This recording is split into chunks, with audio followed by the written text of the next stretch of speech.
UFC 264 just concluded, and we're here to break it down. What do you think of the fights? Oh, Daniel, this was one of the weirdest cards ever.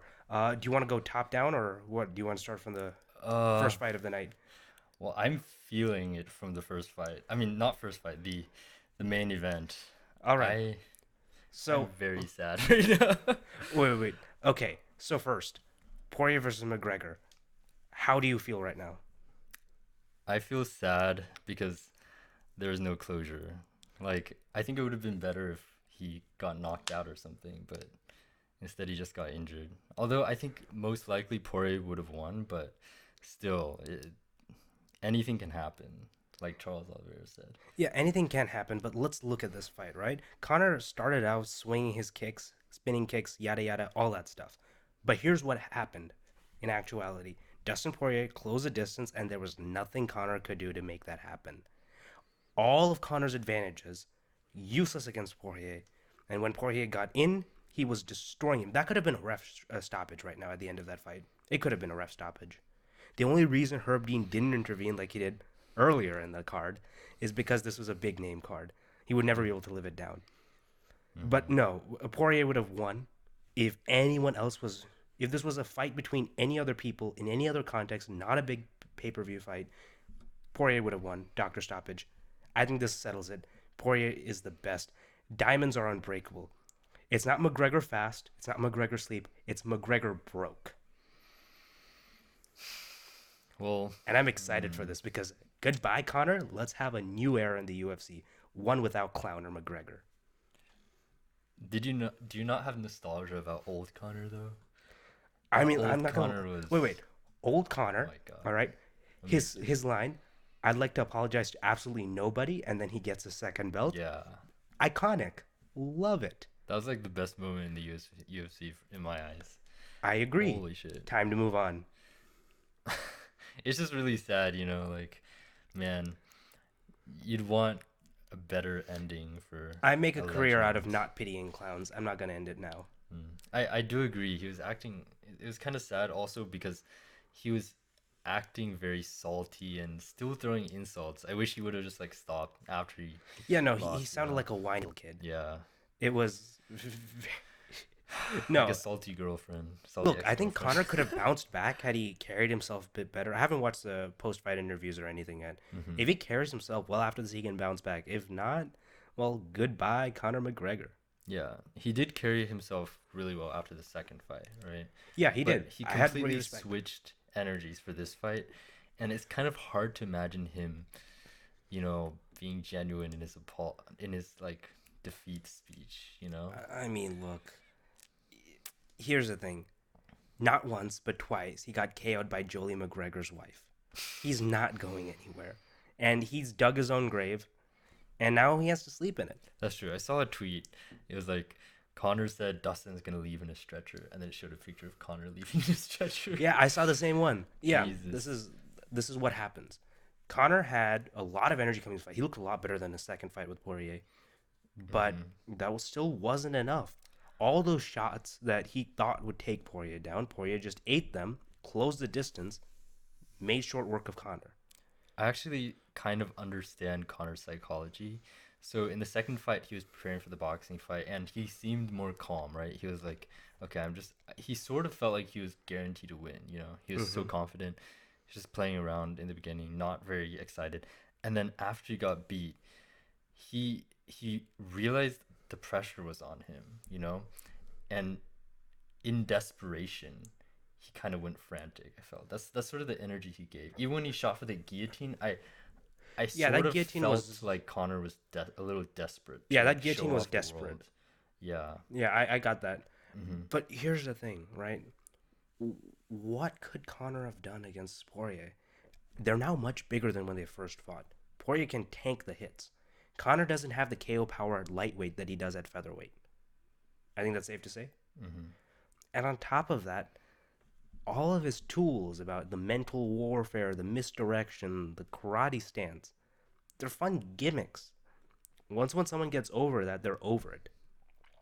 Poirier lost the first fight largely because he had no way to prepare for McGregor, and the mental warfare was there.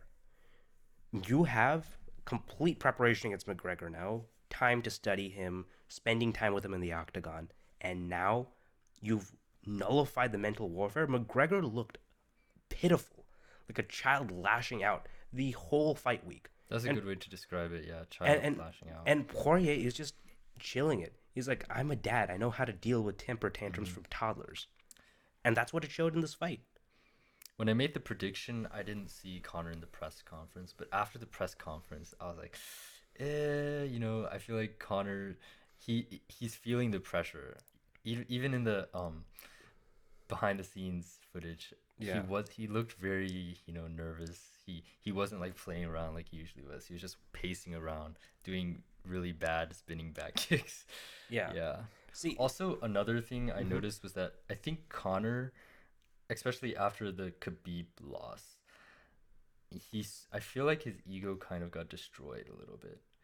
And because he has such a huge ego, which is what makes him so great when he's at the top of the world and up and coming, once it gets threatened and he feels like his entire ego is on the line, it's so much pressure on him. But on the other hand, I feel like Dustin Poirier, he never had that kind of egotistical expectation for himself Well, as he the did. superstar, and he has to win. But I feel like Connor has that. And Dustin's more just like a humble fighter. And so, Dustin, when he was younger in the UFC, he was very egotistical. He was very driven, right? The guy who fought against Khabib and fought against Max Holloway for the interim title and then fought against Khabib almost submitted him. That was a different Poirier than the one that you saw years prior when he was hot headed and quick to bite on McGregor's feints and trash talk. We saw Poirier evolve into a man, becoming a greater man, if you will. And you saw McGregor regress into a child.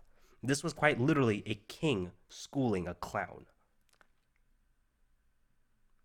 mm, Dustin Poirier, I picked Dustin Poirier not only because I thought that he would win. I thought he would win. I was a little tense going into this fight.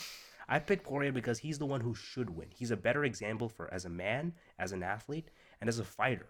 And I think that's very important to me. mm.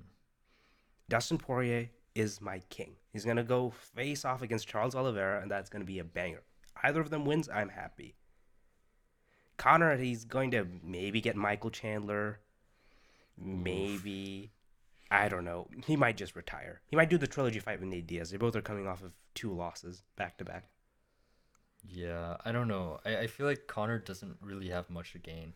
I think the Dustin fight was supposed to propel him for the title shot, right? So it's closer in proximity, but now that it's so far away, he's just kind of fighting for the spectacle now. So I don't really know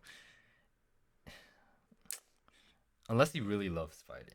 I mean, he does. He has over $100 million in the bank, and he's still fighting. That's he loves fighting. Hmm. But I don't think I think he's hungry. Maybe not But as hungry as he used to be. I don't think he'd be fighting for greatness anymore. Then what would he be fighting for? He's already great, but I don't think he can be great again. I feel like. Make Connor great again? That'll probably be his slogan. He'd Look, just be fighting for fun, for yeah, his own entertainment, no I one guess. fights for But fun. I mean, well, obviously for money, but you know, Look, I'm calling it. This is mm, either McGregor drops out or he fights Nate Diaz. This is what happens. yeah. All right, let's talk about the co-main event: Gilbert Burns versus Stephen Thompson. Wonderboy, oh my God, this fight was intense. It started off very slow. The first round, I think for the first minute, they didn't even touch each other, Hmm. and then Wonderboy landed one leg kick, and then this fight was crazy.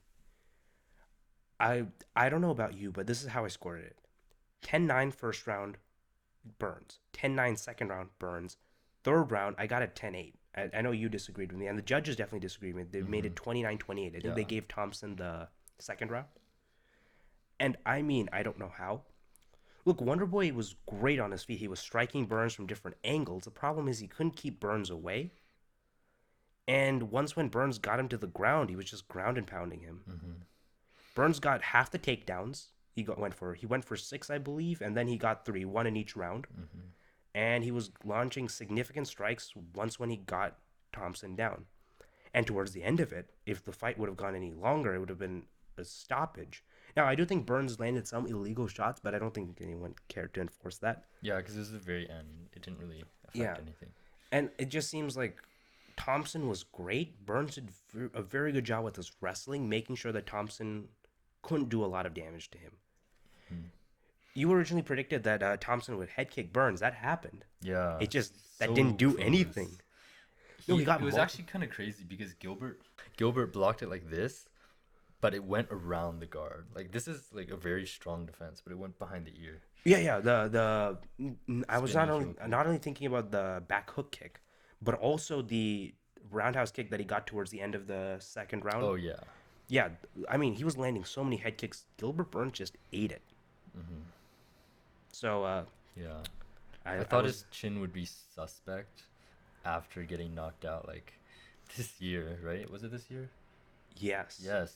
against Usman. Yeah. Usually, how long does it take to recover from a concussion? Isn't it like It's 6 weeks at 6 least. weeks at least? Mm. I can speak from personal experience on multiple occasions. But yeah, I think this is. But here's the tricky part, right? If Wonder Boy won this, he would have gone to fight Usman, right? Mhm. Does Burns fight Usman again? I mean, we know that Usman is willing to go through the card once more.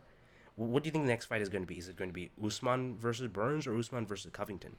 I want to see Covington more, just because this one was so recent, and I feel like it's much more interesting backstory. Because Covington and Usman was closer. I feel like, Yeah, I think so too. Mhm. Well, I mean, and also there's just so much hate. Covington hates Usman. Usman hates Covington. everyone hates Covington. Yeah, I get that.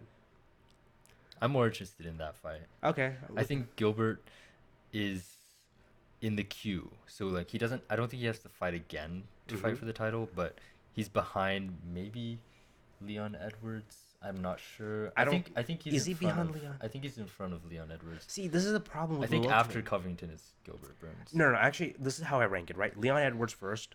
Like Covington already got a crack. So did Burns. Leon Edwards should be the next one to get the crack. Okay. Right. I want to see that That's true. rematch. And then after that Burns.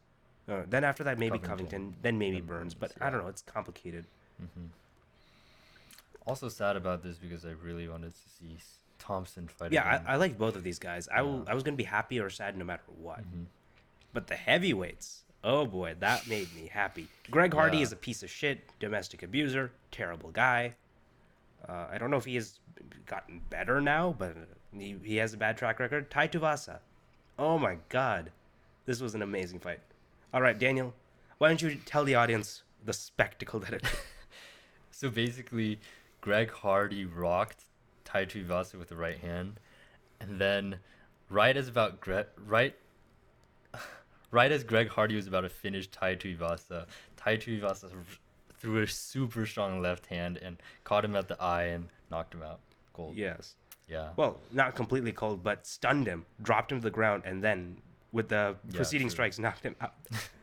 And then proceeded to drink beer from his shoe, and then Yes. from the shoes of everyone else in the audience. Yeah. I don't think I was thinking what if someone spiked his drink, but I don't. I think everyone loves this guy, so no one's gonna do that. I mean, yeah, he's always a wild man. All right, on to the women. Irene Aldana versus Yana Kunitskaya. Okay, this was the thing. I went going in picking for Irene Aldana because she had better reaches. I had no idea who she was, but man, she looked so clean. Her striking and counter striking was amazing. Yeah. Yana kept trying to close the distance, but every single time that was a fail, and Irene Aldana just laid it on her. I sort of thought that this fight was a mirror to the Sean O'Malley and Chris Moutinho fight Yeah, because Yana kept trying to close the distance, throwing sloppy shots. Irene would counter back and eventually knock them out, but mm-hmm. Chris did not get knocked out. Yeah. But Oh, that's a what do you great. think about that? Yeah, the bantamweight fight. Oh my god. So first of all, Sugar Sean O'Malley, incredibly technical, incredibly fluid, and he has a lot of power. But Chris Moutinho, he was able to tank all of those shots from Sugar Sean O'Malley and tire him out. He was literally breaking Sugar Sean O'Malley as he was taking life-ending shots. Mm-hmm. career enters, and he just kept pressing forward and forward and forward. Sean O'Malley after the first round was struggling to breathe. I think it was complete bullshit. If this one was a main event, five rounds, 5 minute rounds, it would have been Chris Moutinho. I just don't see how Sean could have Really? survived. Yes, Chris Moutinho, he took everything, and Sean was slowing down towards the end. I actually think that I'm going to engage in some conspiracy theory. The stoppage at the end, first of all, bullshit. 30 seconds left. That should have been a fight that went on, unless the fighter's corner throws in the towel. I don't think it was a good decision for Herb Dean to come in. That did not happen. I think Herb Dean, getting some influence from the Dana White privilege, tried to end this fight sooner to make sure Sean O'Malley didn't careen. I think Dana White is hedging his bets, right? He lost one Irishman, or he predicted he was going to lose one Irishman, so he has to get another one ready in the stocks. I think he's pumping up Sugar Sean O'Malley. I don't think so. I don't think that's specific enough, you know? I think there's some influence That's behind the scene. Nah, no way. I doubt it. I think it was sort of like the The Tony Ferguson versus Justin Gaethje stoppage. I Similar. Like there's just no chance that Tony was gonna win. Same with this. Like Sean O'Malley, you could tell he was sort of holding back until the end, and then he was throwing deadly shots. Like Yeah, he was throwing deadly shots, and Moutinho just kept going through them. Look, all it takes is Moutinho. Moutinho had 30 seconds. Fights have been stopped with less time than that. Fights have been ended. The tide of war. One of my saddest fights, or one of the most exciting fights, Korean Zombie versus Rayo Rodriguez. Casey won both of the first and second round. He was winning the third round. 1 second left on the clock. He eats a surprise elbow and gets knocked out. That can happen in the sport. It can go like that. I think that there is some sort of conspiracy here to keep certain fighters alive. Maybe this was just a bad call from Herb Dean. That's possible, right? Occam's razor. Never try to make too many assumptions here. But I think that it is a little suspect that a loud Irishman is being given the same kind of hype as a previous loud Irishman. is Sean O'Malley Irish? O'Malley is a very Irish name. He's an American, but Irish Okay. ancestry. But this thing is like these loud clowns. To get the information. I just Sean actually looks like a clown. Not gonna lie. Yeah, I mean, But continue. yeah, we got three clowns on this card: Sean O'Malley, Greg Hardy, and Conor McGregor. What you gonna do? Jeffrey made a good insight about Chris Moutinho's defense. I was like, why isn't he blocking, like, Mm-hmm. actively shelling? But Jeffrey said the only shots that were really hurting Moutinho were the shots from to the side of the chin. Yeah, that's true. Straight shots are not as powerful as hook shots because they don't rotate. twist the brain as much. So Jeffrey thought that he was just keeping this here just so that he knew the shots were coming here and not around here. So he could just like close the distance. Yeah, but I think it would have been better for Moutinho to keep his head off center. His coaches were yelling at him too. Yeah, I think he could have kept that defense, but then at least move side to side like Mike Tyson. Yeah. So the way that I see it, here's what's gonna happen. I think Sean O'Malley's gonna get another shot in the future. I think he's gonna fight someone in the top 15. Uh, and I think that just is going to be the sugar show. There's going to be a lot of hype. He's going to be another media creation, and then when he crashes and burns, Dana White is going to find someone else to sacrifice. And I think Chris Moutinho is definitely gonna stay in the UFC. Oh yeah, no, Yeah. that man is exciting. He needs a long time to recover from that, though. I feel Yeah, like. there's going to be, or maybe he Jesus. could pull a Brian Ortega, take a long time, Yeah, and then yeah. come back a king. No, I really think he needs to work on fundamentals. Yeah. He needs to work on striking defense so badly. And Mhm. also his punches too, they don't seem very crisp. They're sort of like pushy punches. Yeah, I see I that. think he can I think he'll be given his toughness, his aggression, his chin. Well, hopefully his chin is still good. Yeah. Nothing But, you lose very quickly. yeah, if he gets his technique up, he's gonna be pretty good. Uh-huh. Yeah. All right. I didn't have time to catch anything on the preliminary card. Did you I was watch this one networking. though? Ryan Hall versus. I did not, sadly. Ooh. Did you see? Spoilers or? Do you I wanna mean, watch it? I know he got KO'd. I But can do you see it wanna right watch here. it? Or okay, never mind. Yeah, Ryan Hall. He did a spinning hook kick, missed it, and then he went for his legs, or something, or tried to roll on the ground and then got Okay. caught with ground and pound punches and got Oh knocked out no. cold. Yeah, That's sad. I love Ryan Hall. That was so sad. I know. Let's see if he still speaks as eloquently after this. Uh, Probably. what about in the early prelims? I didn't watch this. Yeah, I mean, I was driving to South Lake. I could not have gotten any of this. Yeah. Overall, I think this is a thing. What do you think the predictions are for the future? What's going to happen next? Dustin fights for the title against Okay. Charles Oliveira. Conor McGregor, I honestly feel like he's gonna take a long break after this. First of all, he has to recover from that. That's bone injury, Mm-hmm. ankle injury, probably gonna be at least like 6 months. Oh yeah. On that note, So, just a quick thing to add. hmm Do you think that that injury was sustained in prior to the camp, in the camp, during the fight, yeah. or during the fight because of Dustin Poirier checking, or as a complete freak accident? Dustin made a good point. He said that he checked a kick because Conor was throwing so hard. Mm-hmm. He was so angry. He was like smashing the heavy bag. But I honestly did not see, to my memory, any checks. Maybe we'll watch the recording later, but I Uh, didn't see any checks. no, I think there were. It wasn't checks, but there was definitely some shin on shin contact. Maybe.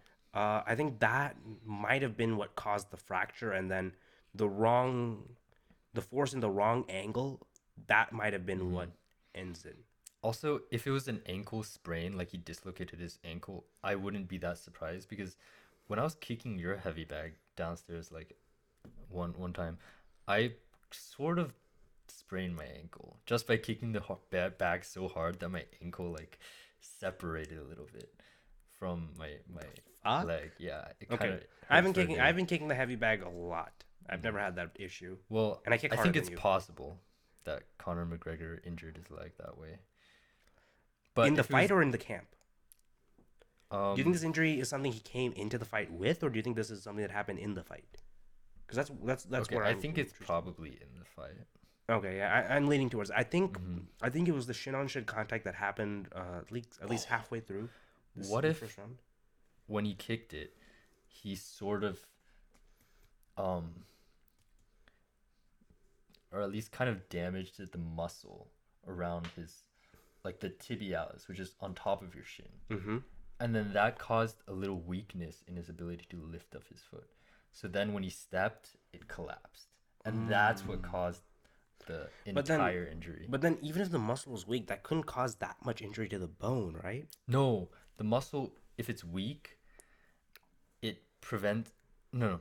It wasn't injured before, but because the muscle was weak, he landed on it weirdly, which is what caused the injury. It's like Can a landing like that really snap the tibia like that? Can it really do that? I feel like, especially for a fighter who conditions their shins, that's kind of unlikely. mm, I don't know. I I think think it might be like here's what happened. Right, Connor had an intense camp. He was doing lots of leg kicks. Maybe he was checking a lot of leg kicks in camp. Microfractures were forming. mhm. Then against Poirier, when he threw those hard, there was shin on shin contact, and that created a fracture. And that fracture only got worse and worse as he was on the ground.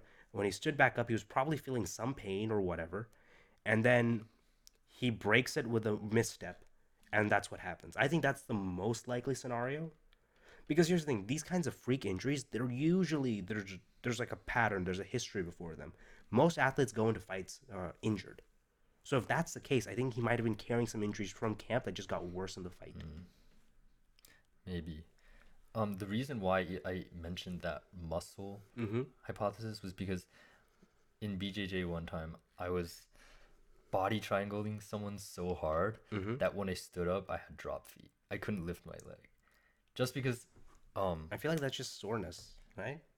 yeah, well, I mean the same thing could happen if you're kicking something really hard and you damage the muscle a little bit. Or maybe in guard he was like squeezing really tight or something. I don't know. Maybe actually Well, for me, maybe. like drop foot, it happened. It was really kind of scary. Like my foot was just limp. Mm. I've never had that experience, so I can't relate. But yeah, I think here's what happens to Connor, right? He takes time off his injury. He probably, if he doesn't retire, he's probably fighting Justin Gaethje or Nate Diaz. I think something like that is going to happen. Mm-hmm. Poirier goes fights for the title. The welterweight, I think Gilbert Burns is in the running for the title. Thompson, I don't really know what he does. Yeah, same. He's so old too. It's really sad. Yeah. I don't think he's gonna fight for the title again, sadly. This was sort of his last chance. I mean, you never know, right? If there's still a chance he could keep fighting and he could work his way back up. Do you think he'll retire? I think there's a low chance. I feel like Thompson's the type of guy to keep fighting. I don't know. Yeah, He just he's seems like 58 he and 0 in loves. kickboxing. Yeah. He doesn't quit. Tai Tuivasa, I think he'll probably fight someone in the top 10. Yeah, I don't Maybe really like know. a Rosenstrike. I don't know. Ooh.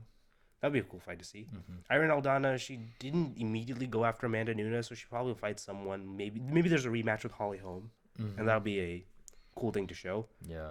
Sean O'Malley. See, who does Sean O'Malley do? Cody Garbrandt. See, That'd be that would be cool. I think that there's a lot of bad blood already between them. I don't know.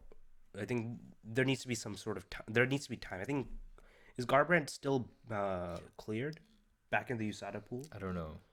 But I honestly think Sean O'Malley will be. Maybe. I really don't know. I think he's definitely at that level, to be honest. I mean, he's still young. He's getting better, so I think it's possible. Cody is kind of like Connor in his career path right now. Like he was such a good champion, like 10-0, completely dominated. What's his name? Dominic Cruz, and then went downhill. Yeah.